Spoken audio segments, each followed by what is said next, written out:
শ্রীকৃষ্ণ বলেন, কষ্ট যতই আসুক তুমি শুধু একবার এই কথাগুলো মনে রেখো। নমস্কার বন্ধুগণ।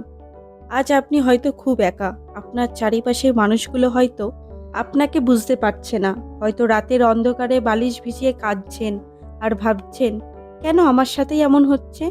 ঈশ্বর কি আমার ডাক শুনতে পাচ্ছেন না? মনে রাখবেন, অর্জুন যখন কুরুক্ষেত্রের রণক্ষেত্রে ভেঙে পড়েছিলেন, তখন তিনিও ঠিক একই যন্ত্রণার মধ্যে দিয়ে যাচ্ছিলেন। তার হাতে কাঁপছিল। তখন শ্রীকৃষ্ণ কেবল রথের সারথি ছিলেন না, তিনি হয়েছিলেন অর্জুনের অন্তরাত্মার পথপ্রদর্শক। আজ শ্রীকৃষ্ণ আপনার রথের সারথি হতে এসেছেন। তিনি বলেছেন, হে প্রিয়তাত্মা, তুমি যখন সব পথ হারিয়ে ফেলো, তখনই আমার পথ শুরু হয়। তাই আজকের ভিডিওতে আমরা আলোচনা করব যে আপনার এই পাহাড় প্রমাণ কষ্টেও এক নিমেষে ধুলোয় মিশে যাবে। ধৈর্য ধরুন, কারণ এই ভিডিওটি প্রতিটি শব্দ আপনার জীবনের মোড় ঘুরিয়ে দিতে পারেন। তাই ভিডিওটি অবশ্যই শেষ পর্যন্ত দেখবেন।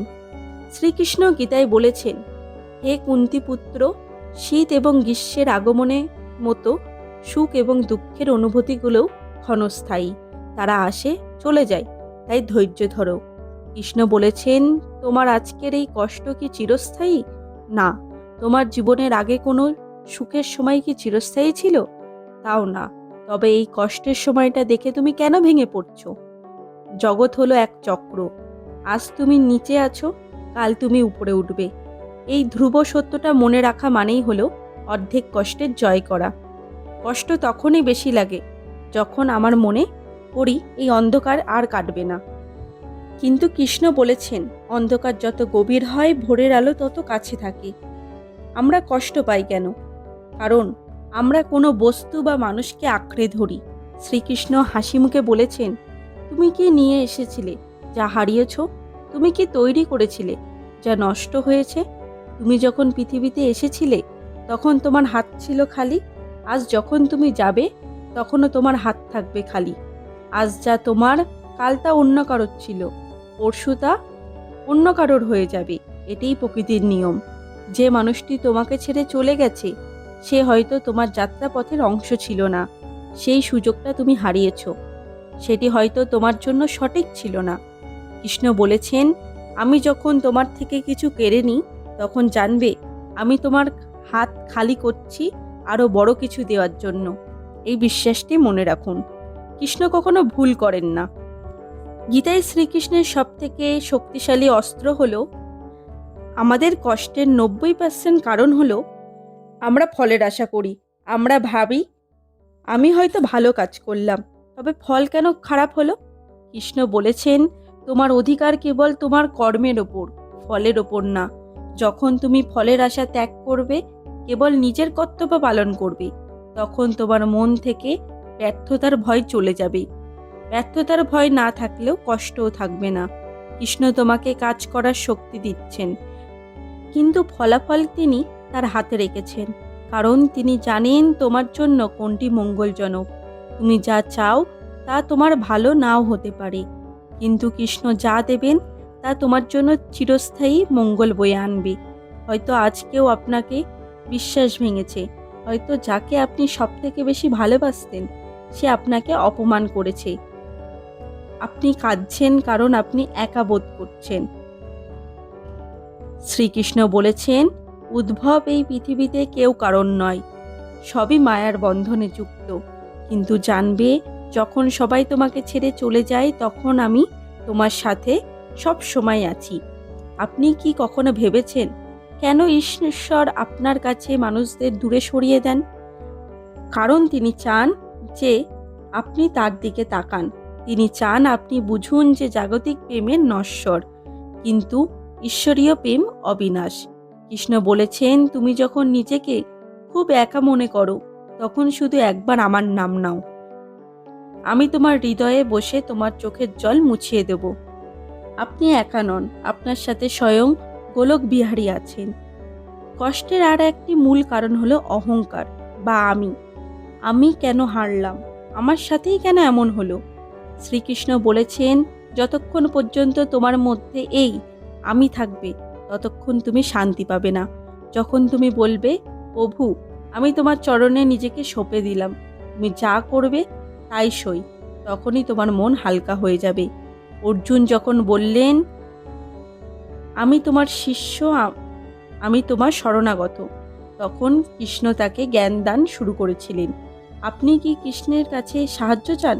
তবে আগে আপনার অহংকার ও জেদ ত্যাগ করে তার কাছে সমর্পণ করুন। বলুন, হে কৃষ্ণ, আমি কিছুই জানি না, তুমি আমার জীবনের হাল ধরো। দেখবেন সেই মুহূর্তে থেকেই অলৌকিক পরিবর্তন শুরু হবে। একটি সুন্দর বাগান তৈরি করতে সময় প্রয়োজন। আপনি আজ বীজ পুঁতলেন, কাল ফল পাবেন না। কৃষ্ণ বলেছেন, তোমার প্রার্থনার উত্তর আমি দেব, কিন্তু তার জন্য সঠিক সময় প্রয়োজন। আমরা অনেক সময় অধৈর্য হয়ে বলি, এতটা কি তবু শুনছেন না?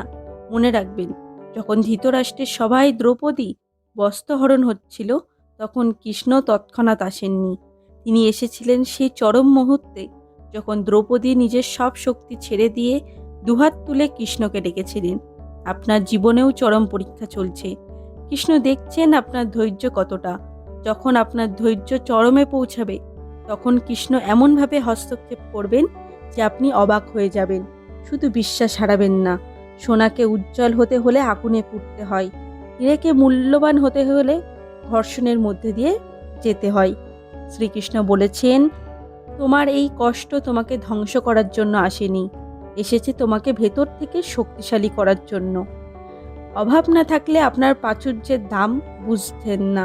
বিচ্ছেদ না থাকলে আপনি মিলনের মাহাত্ম্য বুঝতেন না। অপমান না থাকলে আপনার আত্মসম্মান শিখতেন না। কৃষ্ণের প্রতিটি কষ্টের মাধ্যমে আপনাকে একটি পাঠ শেখাচ্ছেন। শান্ত হয়ে ভাবুন, এই পরিস্থিতিতে আপনাকে কি শেখাতে চাইছে। যখন আপনি শিক্ষাটি গ্রহণ করবেন, তখন কষ্টটি আর আপনার কাছে বোঝা বলে মনে হবে না। সেটি হয়ে উঠবে উন্নতির সোপান। যারা আপনাকে কষ্ট দিচ্ছে, তাদের প্রতি ঘৃণা আপনাকে আরও বেশি দগ্ধ করবে। কৃষ্ণ বলেছেন, ক্ষমা করো, কারণ তুমি মহৎ। শিশুপাল কৃষ্ণকে শতবার অপমান করেছিলেন। কৃষ্ণ ধৈর্য ধরেছিলেন। ঘৃণা করলে আপনি সেই ব্যক্তির কাছে পরাজিত হন, কিন্তু ক্ষমা করলে আপনি সেই ব্যক্তির ওপর আধ্যাত্মিক বিজয় লাভ করেন। আপনার কষ্ট হরণ করার একটি বড় উপায় হল অন্যের প্রতি ক্ষোভ ত্যাগ করুন। কৃষ্ণ বলেছেন, প্রতিশোধ নেওয়ার দায়িত্ব আমার, তোমার দায়িত্ব হলো নিজের শান্তি বজায় রাখা। আপনি যদি শান্ত থাকেন এবং নিজের কর্মে মন দেন, তবে আপনার শত্রুরা আপনার উন্নতির দেখেই পরাজিত হবে। কৃষ্ণের ওপর বিচার ছেড়ে দিন, তিনি সঠিক বিচারক। গীতার শেষ দিকে শ্রীকৃষ্ণ একটি অমোঘ প্রতিশ্রুতি দিয়েছেন, সব ধর্ম ত্যাগ করে কেবল আমার শরণ নাও, আমি তোমাকে সব পাপ ও শোক থেকে মুক্তি দেব। চিন্তা করো না, এই দুটি শব্দ স্বয়ং ভগবান আপনাকে বলেছেন। আপনি কি ব্রহ্মাণ্ডের মালিকের ওপর ভরসা করতে পারেন না? আপনি কি? তাই তিনি বলেছেন, সব দায়িত্ব তার। আপনি শুধু তার নাম নিয়ে এগিয়ে চলুন। আপনার জীবনের অন্ধকার সরিয়ে তিনি আলোর মালা গেঁথে রেখেছেন।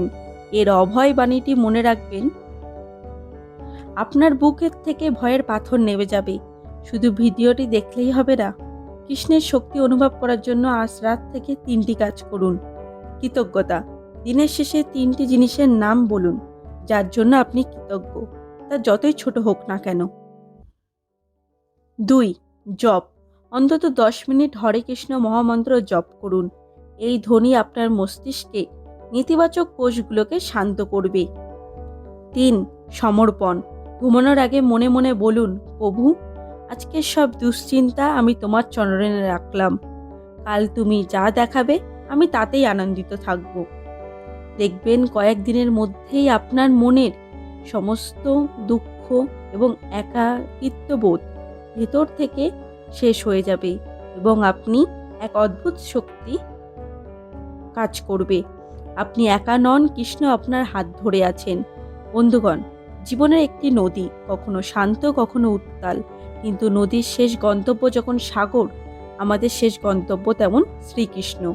কষ্ট যতই আসুক আপনি হারবেন না, কারণ আপনি এক অজেয় শক্তির অংশ। শ্রীকৃষ্ণ বলেছেন, তুমি শুধু একবার এই কথাগুলো মনে রেখো, আমি তোমার ছিলাম, আমি তোমার আছি, আমি তোমারই থাকবো।